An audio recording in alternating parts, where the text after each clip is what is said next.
guys and girls, welcome back to Watch Your Time. So today I've got in my final Addiesdive of the 3 that I bought in. This one I wasn't going to get in, but with the price it was going for, it had to be brought in.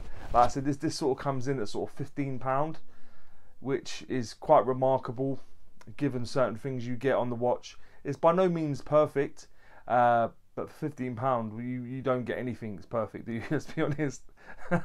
So yeah, it was definitely one that I wanted to get in. It's a homage of a Luminox navy watch. I'll leave it in front of me.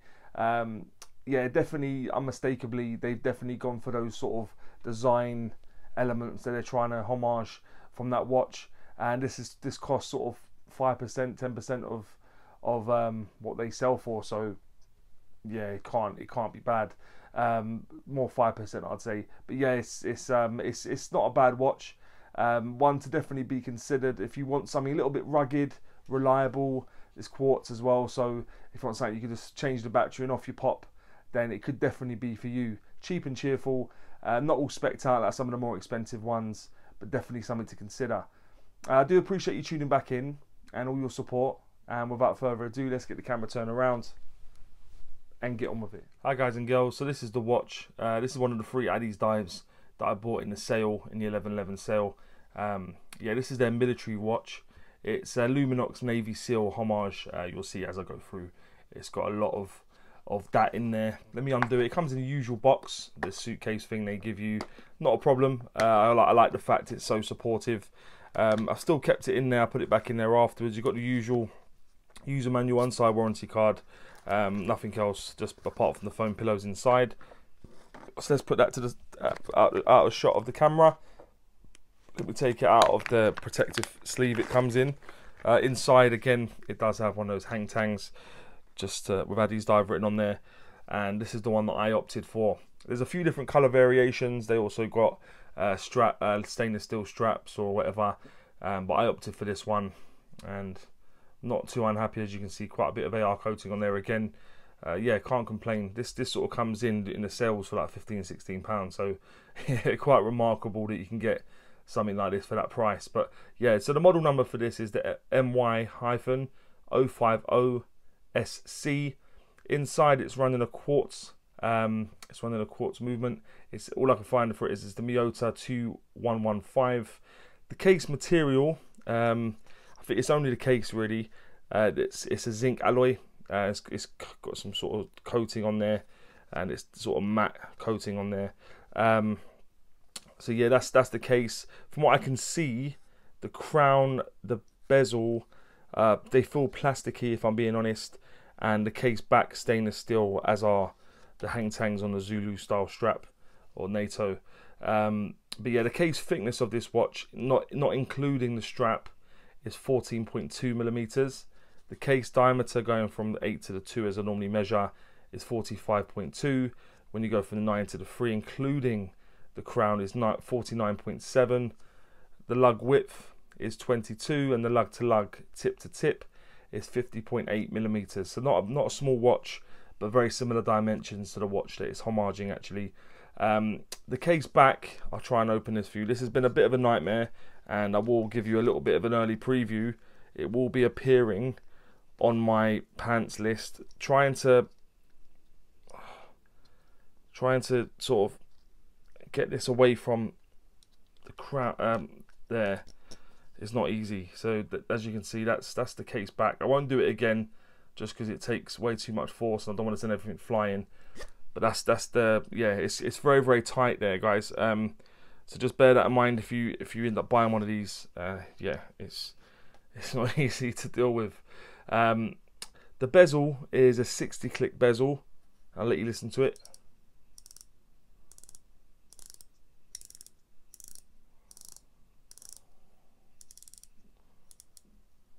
Not too bad, quite a lot of bounce and back play, but given the price, given the fact the bezel actually sounds okay, it's not terrible, is it really? Let's be honest. Bit of play in it, but yeah, given the price, we can't expect the earth, can we?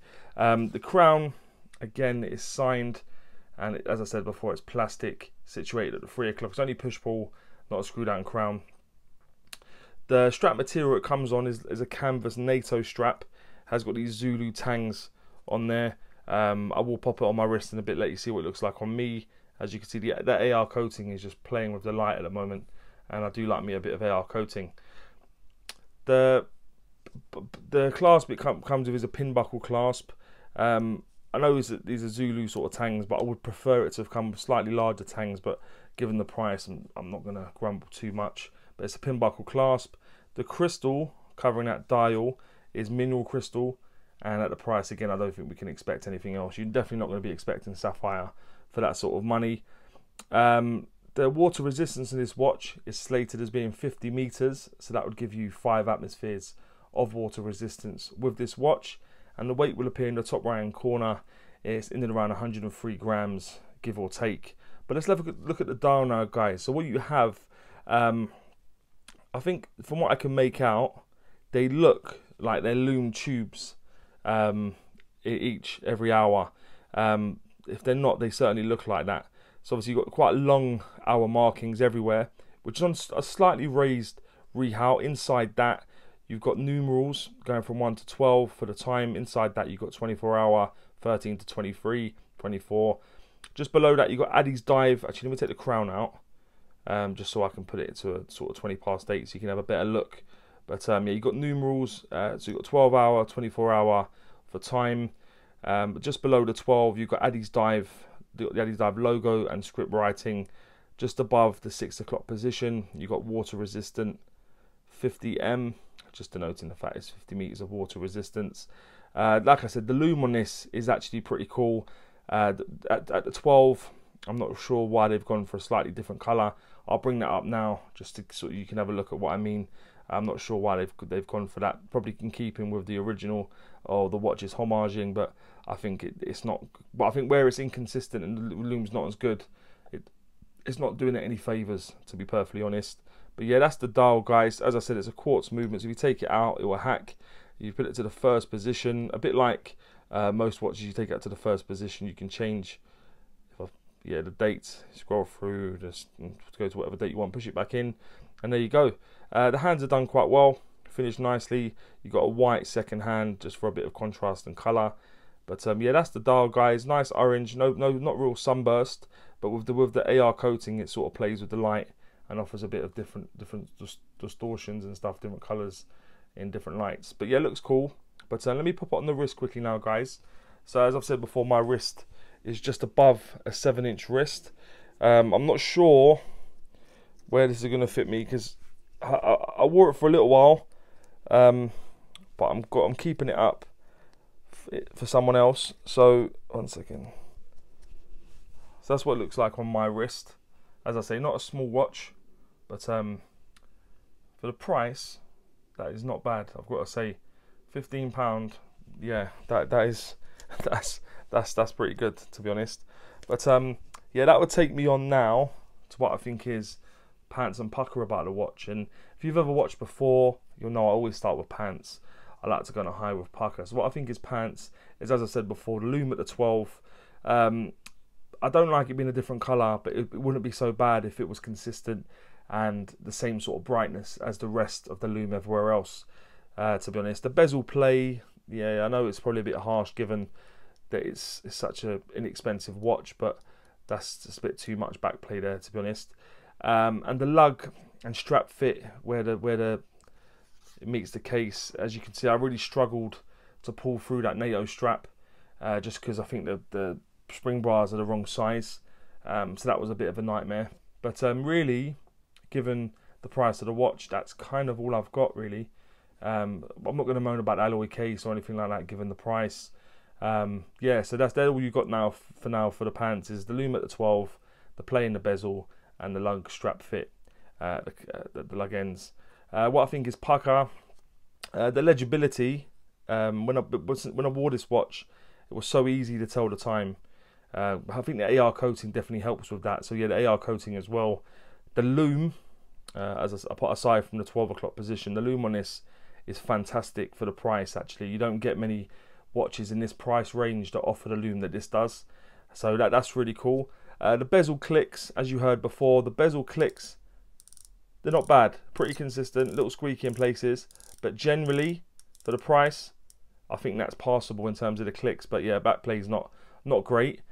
And the price, as I said, you can pick this up in sales and generally 15 quid, which is $20, and I think that's a very good price.